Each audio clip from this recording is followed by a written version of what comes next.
Assalamualaikum warahmatullahi wabarakatuh.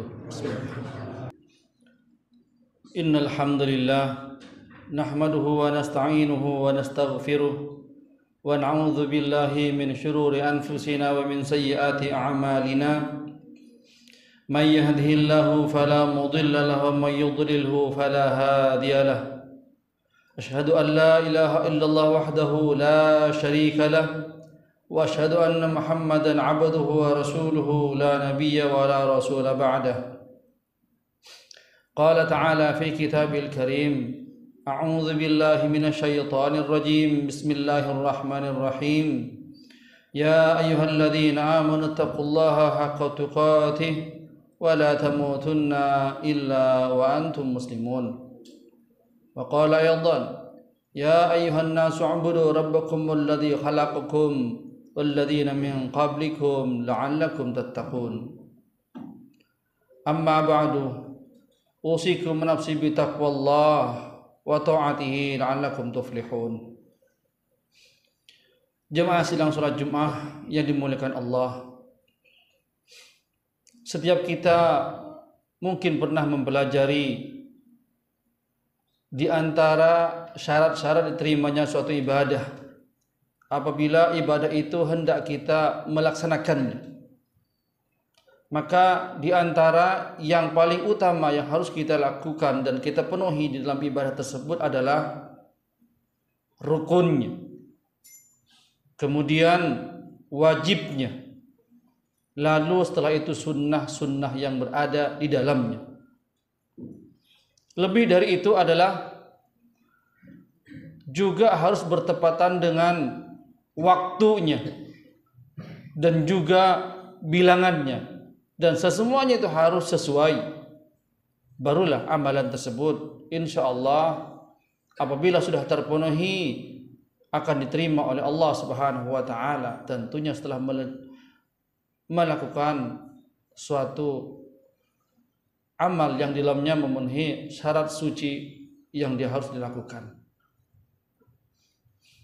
Namun sebagian dari kita setelah melaksanakan suatu ibadah dan setelah selesai, banyak dari kita lupa bahwa ternyata ibadah yang telah dia lakukan dia tidak menyadari, dan tentunya Allah Subhanahu wa taala pun belum menerimanya. Walau ibadah yang telah dia lakukan, dia telah berusaha untuk memenuhi syarat sahnya suatu ibadah tadi. Apa sebabnya Allah Subhanahu wa taala menerima amal ibadahnya? Boleh jadi walau syarat sah telah dia penuhi, namun ternyata di dalam pelaksanaannya banyak kesalahan yang tanpa dia sadari. Baik itu di dalam bacaannya atau mungkin bahkan di dalam prakteknya ada melakukan kesalahan. Baik itu praktek disebabkan karena kekurangan atau mungkin bahkan berlebihan dalam praktek ibadah yang tidak sesuai dengan yang dicontohkan oleh Nabi Muhammad sallallahu alaihi wasallam. Ini yang bisa menyebabkan ibadah tidak diterima oleh Allah Subhanahu wa taala. Jemaah yang dimuliakan Allah, lalu apa yang bisa kita lakukan setelah ibadah itu selesai dan kita tidak tahu apakah ibadah yang telah kita lakukan tadi telah sempurna bacaannya dan juga gerakannya, telah sempurna syarat-syarat sahnya? Karena kita sebagai manusia tidak mungkin bisa menilai diri sendiri. Ada yang mengetahui, ada juga yang tidak, namun sangat sedikit sekali. Yang banyak dari kita adalah yang penting saya sudah melaksanakan ibadah itu selesai. Yang penting kewajiban saya sudah saya tunaikan. Itu yang ada di dalam diri kita. Jemaah yang dimuliakan Allah, ingat ketika Nabi Ibrahim alaihissalam dan putranya Ismail Keduanya setelah menyelesaikan untuk berdirinya pondasi Ka'bah. Dan kita tahu bahwa yang namanya membangun Ka'bah adalah merupakan satu amalan yang sangat luar biasa nilainya di mata Allah dan juga di mata manusia. Kita tahu bagaimana akhirnya amal yang dilakukan oleh Nabi Ibrahim alaihissalam dan putranya hingga saat ini seluruh kaum muslimin di berbagai penjuru dunia semuanya menghadap kepada Ka'bah atas perintah Allah Subhanahu wa taala. Betapa besarnya amalnya. Tapi setelah Nabi Ibrahim dan putranya alaihi wassalam menyelesaikan pondasi pembangunan Ka'bah, beliau pun tidak serta-merta berbangga dengan amalnya. Walaupun beliau tahu bahwa ini adalah suatu amalan yang akan abadi sampai hari kiamat nanti, dan beliau pun akan terus menuai pahala dari apa yang telah beliau lakukan. Apa yang dilakukan oleh Nabi Ibrahim dan putranya alaihi salam? Setelah beliau menyelesaikan, maka beliau berharap kepada Allah Subhanahu wa taala, berdoa dan minta kepada Allah agar amalnya yang telah dilakukan tadi diterima. Dan Allah Subhanahu wa taala telah menjelaskan di dalam firman-Nya surah Al-Baqarah ayat 127, a'udzubillahi minasyaitonir rajim, bismillahirrahmanirrahim. Wa id yarfa'u Ibrahimul qawa'ida minal baiti wa Ismail Rabbana taqabbal minna innaka antas sami'ul alim. Dan tak kala Ibrahim alaihissalam dan putranya Ismail ketika meninggikan pondasi Ka'bah, telah menjelaskan pondasi Ka'bah, seraya berdoa kepada Allah. Beliau berdoa kepada Allah, Rabbana taqabbal minna, ya Allah, tolonglah wahai Tuhan kami, taqabbal minna, terimalah amal yang telah kami lakukan ini. Innaka antas sami'ul alim, sesungguhnya engkau adalah zat yang maha mendengar lagi maha mengetahui. Jemaahnya demikian Allah. Beliau adalah seorang nabi yang diutus oleh Allah Subhanahu wa taala, yang dijaga niatnya, keikhlasannya, dijaga seluruh amalnya dari kesalahan-kesalahan. Dan yang dibangun pun merupakan suatu tempat yang sangat mulia. Namun begitu, beliau mengajarkan kepada anaknya dan kepada umatnya setelahnya agar setelah menyelesaikan suatu ibadah jangan lepas begitu saja. Takutlah bahwa amalan yang telah dilakukan tadi belum diterima oleh Allah Subhanahu wa taala. Kenapa? Karena khawatir ada kesalahan-kesalahan di dalamnya. Tapi teruslah berharap kepada Allah Subhanahu wa taala dan berdoa agar amalan tersebut diterima. Kemudian yang kedua, kita lihat bagaimana jemaah haji ketika mereka menyelesaikan wukuf di Arafah, yang mana wukuf di Arafah adalah merupakan inti daripada ibadah haji. Dan mereka di Arafah, doanya ketika berdoa kepada Allah Subhanahu wa taala dikabulkan, dan mereka dalam keadaan mulia pada saat itu. Allah Subhanahu wa taala sangat senang terhadap mereka. Namun walaupun begitu, mereka apabila telah meninggalkan Arafah dan menuju Musdalifah, kemudian di Mina untuk mabit di keduanya, lalu melempar jumrah, di pertengahan jalan mereka diperintahkan oleh Allah Subhanahu wa taala untuk terus beristighfar, minta ampun kepada Allah Subhanahu wa taala. Padahal mereka ketika berada di Arafah, doanya insya Allah dikabulkan, ibadahnya diterima, dosa-dosa mereka diampunkan. kemudian mereka dalam keadaan bersih.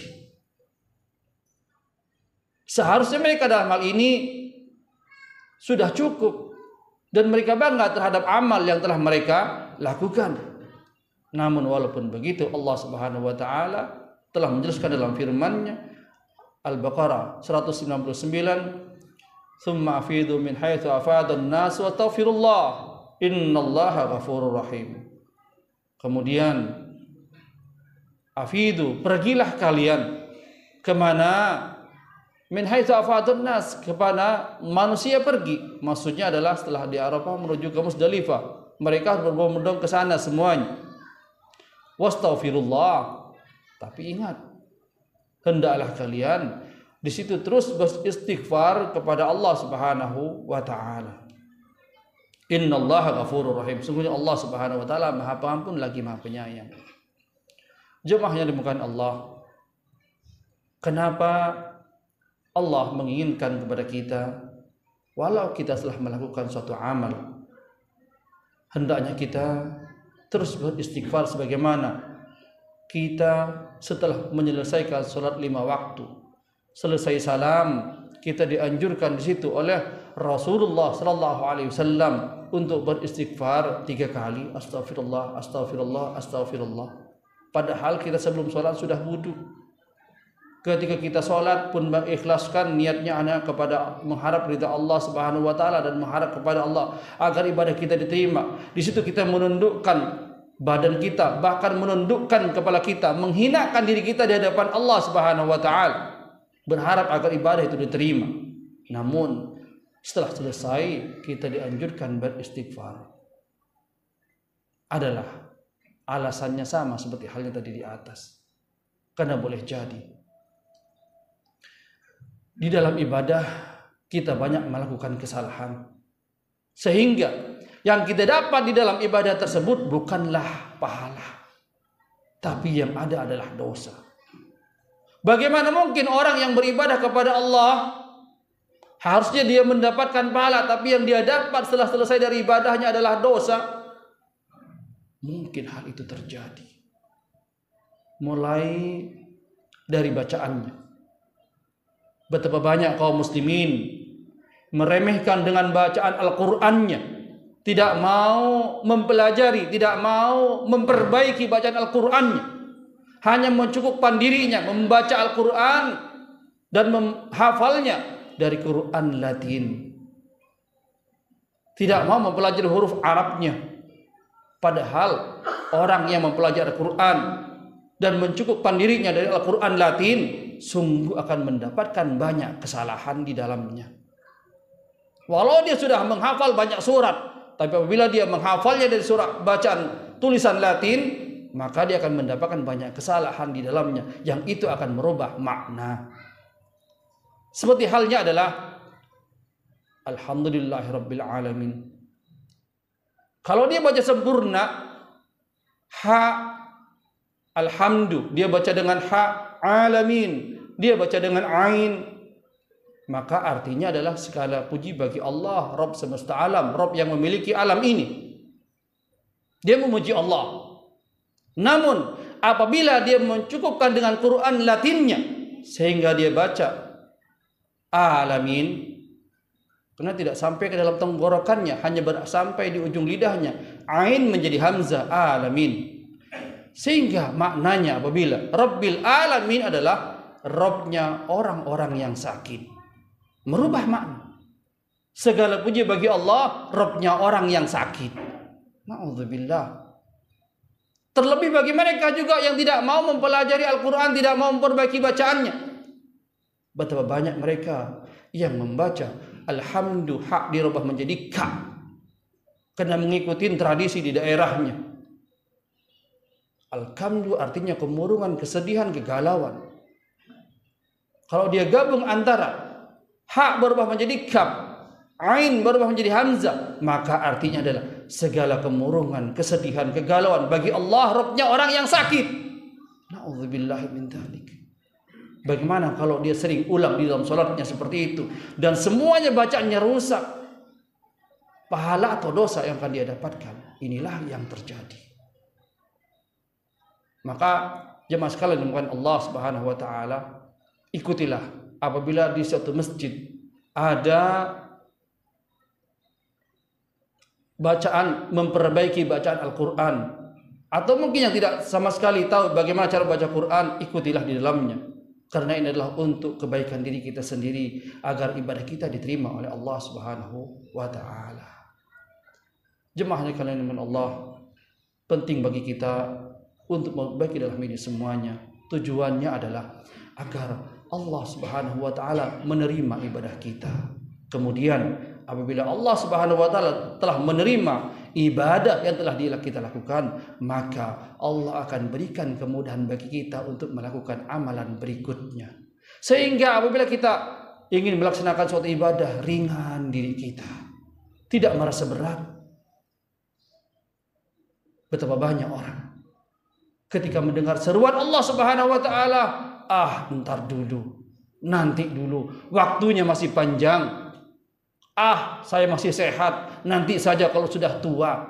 Siapakah yang menjamin dirinya umurnya panjang, sehat selalu, sempat taubat kepada Allah?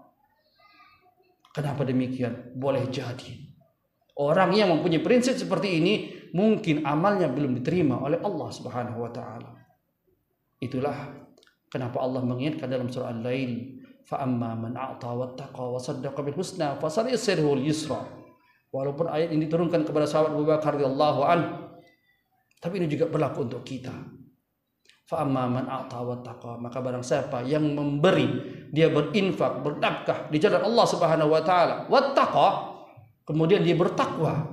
Maksudnya adalah setelah dia melakukan satu kebaikan, ditutup lagi dengan kebaikan yang lainnya, berharap kepada Allah Subhanahu wa taala agar ibadah itu diterima, lebih mendekat diri kepada Allah lagi. Wasaddaqa bil husna, lalu dia percaya dengan surga, fasanuyassiruhu lil yusra, maka Allah Subhanahu wa taala akan mudahkan bagi jalan menuju surga. Inilah yang kita harapkan dari amalan yang telah kita lakukan. Semoga Allah Subhanahu wa taala menerima semua ibadah yang telah kita lakukan dan dosa-dosa kita diampunkan, serta doa-doa yang kita panjatkan dikabulkan oleh Allah Subhanahu wa taala. Aqulu qouli hadza wa astaghfirullahal azim li wa lakum wa li sa'iril muslimin min kulli dhanbin fastaghfiruhu huwal ghafurur rahim. Hamdan yafi ni'amika fi masidah ya rabbana wa lakal hamdu kama yanbaghi li jalali wajhikal karim wa 'azimi sultanik. Asyhadu an la ilaha illallah wa la syarika lahu wa asyhadu anna Muhammadan abduhu wa rasuluhu la nabiyya wa la rasula ba'da, amma ba'du. Jemaah yang dimuliakan Allah, marilah kita mohon kepada Allah Subhanahu wa taala dengan berselawat kepada Nabi-Nya Muhammad sallallahu alaihi wasallam. Semoga dengan selawat ini Allah Subhanahu wa taala berkenan untuk melimpahkan syafaatnya kepada kita nanti di yaumil qiyamah, sehingga kita ditunjuk oleh Rasulullah sallallahu alaihi wasallam bahwa kita adalah sebagai umatnya, sehingga dimudahkan bagi kita jalan menuju surganya. Allahumma shalli ala Muhammad wa ala Muhammad kama shallaita ala Ibrahim wa ala Ibrahim wa barik ala Muhammad wa ala Muhammad kama barakta ala Ibrahim wa ala Ibrahim innaka Hamidum Majid.